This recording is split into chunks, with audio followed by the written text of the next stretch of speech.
लोग जो हैं रास्ते से मुझे इस्तकबाल कर रहे थे कि आपने बहुत अच्छा काम किया है, एक वैशी दरिंदे को पकड़ा है और अपनी बेटी को दाव पे लगा के।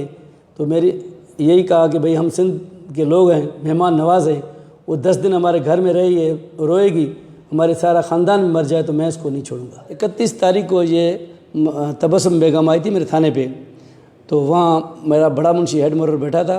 उसने बोला कि भाई खुदा इसकी मदद करो, हमें समझ नहीं आता ये औरत क्या कहती है। तो मैंने उसे इन्वेस्टिगेशन की पूछा कि बाबा क्या बात है। उसने बोला भाई मुझे एक बंदा लेके आए, मेरे साथ ज़्यादती भी की है और मेरी बच्ची भी छीनी है इन लोगों ने। मैंने बोला भाई इसके पास तुम्हारा कोई सबूत, कोई अता पता, कोई नंबर शंबर? बोले कुछ भी नहीं है, ये एक ही नंबर उसने लिख के दिया है, यही है, वो भी बंद जा रहा है। तो मैंने इसको बोला कि ठीक है आप 2 बजे थाने पे आ जाना दोबारा। उसने बोला मैं यहाँ मस्जिद में ठहरती हूँ।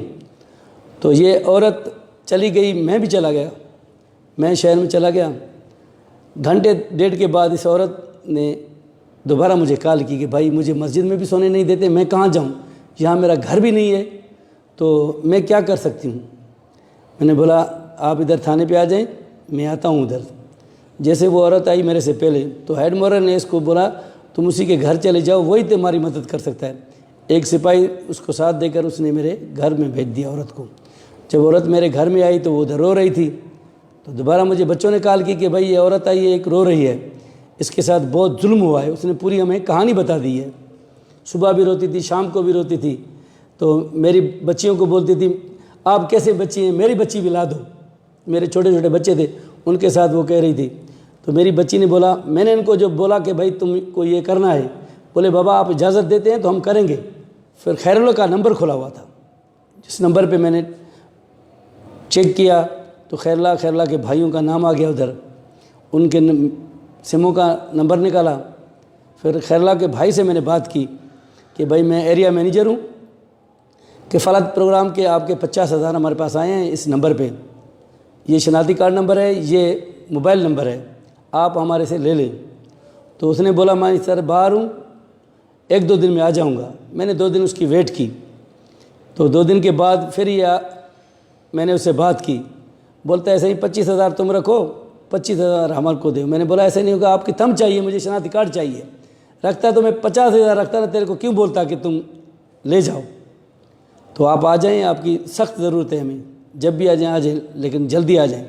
मैंने बोला ये आ जाएगा तो मैं उस मंजिल तक पहुंच जाऊंगा, लेकिन वो नहीं आया। इस दौरान अपना खैरुल्लाह का नंबर खुला हुआ था। जैसे खैरुल्लाह का नंबर खुला तो मैंने उस औरत को बोला कि भाई इससे बात करो।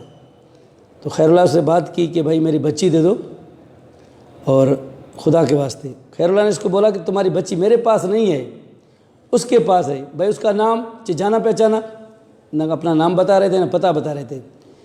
तो उसने बोला कि उसका नंबर तो बंद जा रहा है। औरत ने बोला, तो इसने बोला भाई नंबर मैं तेरे को देता हूँ, उसका नंबर ये खुला है। उसने मेरे को भी गाली दी है। थे तो एक ही मतलब इकट्ठे थे। जैसे उसने नंबर दिया तो मैंने नंबर लिखा और उसको ट्राई किया। औरत को बोला इस नंबर पे कॉल करो। जैसे इसने कॉल की तो उसने फ़ौरन इसकी बच्ची के साथ बात करवाई।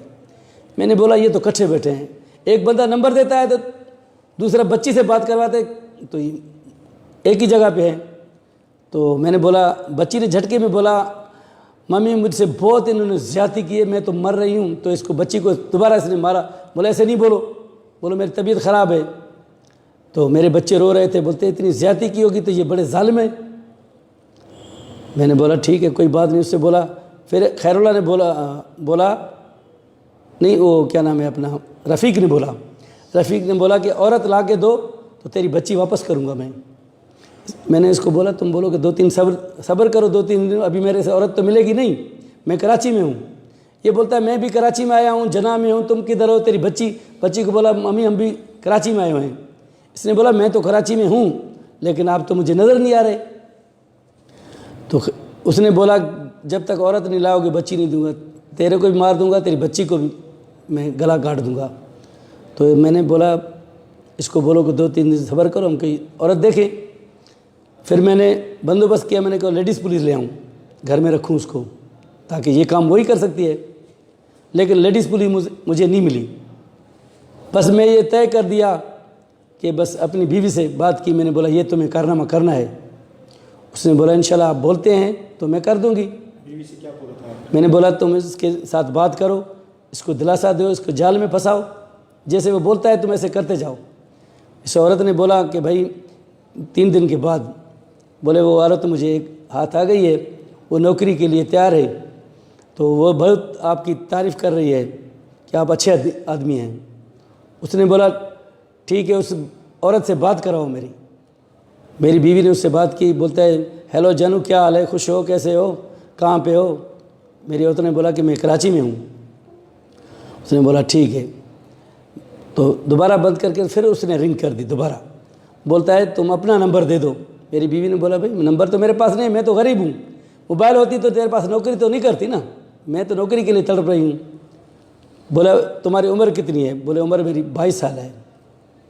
फिर दूसरे दिन मैंने इसको अपनी बच्ची से बात करवाई। जब मैंने बच्ची से बात करवाई तो ये फ़ौरन बोला कब आ रहे हो? मेरी बच्ची ने बोला हम कहाँ हैं, मुझे तो पता ही नहीं है ना, आप बताएं, हम तो कराची में रहते हैं, ना आपका नाम का पता है ना एड्रेस का पता है, कहाँ पे आए, कैसे आएँ? बोले आप कैंट पे चले जाएं, वहाँ से मरी कोच में बैठे या डोमकी कोच में, वो आपको उतार देगी कश्मीर में या तो देरा मोड़ में, जहाँ भी आप उतरें। इन्होंने बोला हमने देखा नहीं है, आप उधर खड़े हो जाना, हम आ जाएंगे। तो सुबह मैंने नमाज़ पढ़ कर गया, बच्चों से पूछा कि भाई सुनाओ फ़ोन शोन किया है उसने? बच्चों ने बोला कि हाँ उसने फ़ोन किया है। कि कहाँ पे? मैंने बोला उसको बोलो कि हम कश्मीर पहुँच गए हैं, होटल में बैठे हैं। तो दोबारा उसने पूछा कि कौन से होटल में बैठे हैं? तो मैंने बोला उसको बोलो कि मरी कोच के साथ ही होटल है, हम उधर ही बैठे हैं। हम उधर बच्ची को बोला जल्दी आ जाओ। उस औरत के साथ मेरी बच्ची आ गई। जैसे बच्ची आई वो बैठे थे उधर, तो ये होटल में नहीं आया। मैंने समझा इसने मेरे को देख लिया है या कोई ऐसा चाल माल कर दिया है। फिर ये बोलता है कि सिटी पार्क में आ जाओ। फिर मैं होटल से हट गया, बहरे को बोला कि भाई मेरे बच्चों को रक्षा करके दो, ये किराया दे दो उनको बोलो कि सिटी पार्क में उनको छोड़ कर आओ। फिर मैंने बंदोबस्त किया। 2 हमारे साथी थे जिन्होंने मेरे साथ नमाज़ पढ़ी थी। एक ए साहब शौकत मलिक था, एक कमरदीन संजरानी था, और 2 और भी दोस्त आ गए बाद में, मेरा बेटा भी था। तो मैंने उनको बोला तुम चलो उधर सिटी पार्क में, औरतों से पहुंचने से पहले आप वहाँ जो है ना वॉक कर लें। वो वॉक कर रहे थे, मैंने बच्चियों को भेज दिया उधर, मैं खुद गेट पे बैठ गया। वो दोनों हमारे साथी वो जो है गश्त कर रहे थे उधर, मतलब वॉक कर रहे थे सफ़ेद कपड़ों में। वहाँ सिटी पार्क को एक दूसरा भी गेट था, छोटा था, उधर मैंने अपने बेटे को बिठा दिया और एक बंदे को भी बिठा दिया। तो मैं पिस्टल उठा रहा था। मेरी बेटी ने बोला बाबा तुम जज्बाती हो, कहीं वो मुझे हाथ दे, आप ना बर्दाश्त कर सके तो शूट कर देंगे, तो हम तो गरीब हैं, मर जाएंगे। मैंने बोला ऐसी कोई बात नहीं है, चीनी पिस्टल नहीं उठाओ, ऐसे चलते हैं, कोई बात नहीं। अगर वो भाग गया तो मैं नहीं छोड़ूंगी, इंशाल्लाह मैं उसके गले में पड़ जाऊंगी, उसको जफ्फी लगाऊंगी, कपड़ों से पकड़ूंगी, छोड़ूंगी नहीं। बाबा तुम मेरे पे भरोसा करो। मैंने बोला ठीक है। तो ये बैठ गया, ये आ गया, दोनों आके चक्कर लगा के देख गए कि पुलिस तो नहीं है। फिर खैरुल्लाह जो था वो किसी होटल में बैठ गया, हमने उसको नहीं देखा। इसको उतार दिया, ये पैदल आ रहा था सिटी पार्क की तरफ। इसने फ़ोन किया उस औरत को, तो उसको बोला कि उस लड़की को दो फ़ोन। मेरी बेटी को उसने बोला कि तुम बाहर आ जाओ। मेरी बेटी ने बोला कि भाई हम बाहर आ जाएं, कैसे आ जाएं, हम तो तुमको जान पहचानते भी नहीं हैं, तो आप सिटी पार्क में अंदर आ जाए, हम बैठे हैं, अकेले ही बैठे हैं और तो कोई नहीं है, आप आएंगे हमसे मिलेंगे तो हम आपके साथ चलेंगे ना। तो उसने ऐसे हाथ किया, हिला दिया। मेरी बेटी ने बोला आ जाओ हम आएँ। तो जैसे उसने ऐसे हाथ किया तो मैं फ़ौरन गेट पे पहुंच गया। तो ये गया उधर मेरी बेटी के पास, उसको बोलता है तुम नौकरी करोगी? तो मेरी बेटी ने बोला हाँ मैं नौकरी करूँगी। तो इसने बोला अपना निकाब तो हटाओ ना। जैसे उसने निकाब मेरी बेटी ने हटाया तो वो देख रहा था, तो उससे औरत से पूछा कि तुम ये सिंधी लाया हो? ये तो सिंधी है लड़की। उसने बोला मैं सिंधी नहीं हूँ, मैं उर्दू स्पीकिंग हूँ, मुझे क्या पता है। बोलो सिंधी में बोलो। बोलो मुझे सिंधी नहीं आती है। जैसे वो मतलब हिलने की कोशिश करा, मेरी बेटी ने उसको इधर से पकड़ा, हम भी पहुँच गए, पकड़ के उसको थाने पे ले आए। थाने पे ले आए, मैंने उसको बोला कि भाई बच्ची दे दो। बोलता है बच्ची सही मेरे पास तो नहीं है, खैरुल्लाह के पास है। मैंने तुम्हारी रिकॉर्डिंग है, मैंने तुमसे रात बात की है। तो जो एएसआई मलिक था उसने बोला तुम 1 मिनट इसको छोड़ो, मैं इससे बात करता हूँ। मलिक उसने बात की, उसने बोला कि भाई तुम लड़की दे दो, इसकी तेरे से जान मैं छुड़वाता हूँ, अभी इधर ही तुमको छोड़ देते, तुम चला जा, हम जाने खैरला जाने। तो इसी में फिसल गया, बोलते हुए लड़की मेरे घर में है। पुलिस वाले सारे उसको जान पहचानते थे, मेरे थाने वाले, वो उनके गांव में बैठा था। जब शनाख्त हो गई तो मोहम्मद रफ़ीक की, तो मैं उसको लॉकअप करके अपने SHO को बताया कि सही चलें उधर। उसने बोला चलो। हम गए उधर, उसके घर में गए तो कुछ भी नहीं था, खाली था बिल्कुल घर।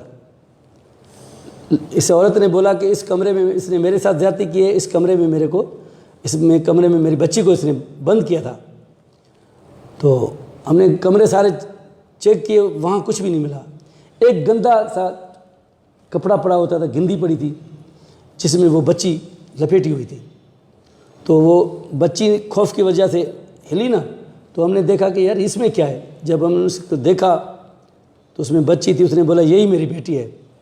फिर मैं उस बच्ची को ले आया हूँ अस्पताल में, वहाँ उसकी ट्रीटमेंट हुई, फिर उन्होंने रेफ़र किया, मैं लड़का ने ले आया, लड़का ने भी, मैं उसके साथ था। सबसे पहले मेरा SP साहब का फ़ोन आया, उसके बाद SHO तो मेरे साथ था, फिर DIG साहब ने मेरे से बात की, बोले ऐसे लफ्ज़ नहीं है मोहम्मद बख्श जो मैं तेरे को कहूँ, मुझे कोरोना है, मैं कराची में हूँ, जैसे मैं आऊँगा तो आपको जो है ना बुला लूँगा, जो भी बात हो मेरे साथ करना, आ जाना। मैंने सुना है सिंध गवर्नमेंट ने 10 लाख रुपए दिया है अवार्ड, और पाकिस्तान गोल्ड मेडल भी दिया है, मेरी बच्ची को भी अवार्ड दिया है उन लोगों ने बोला है कि तुम्हारी बच्चों की जो है ना आला तालीम के लिए भी ख़र्चा हम देंगे।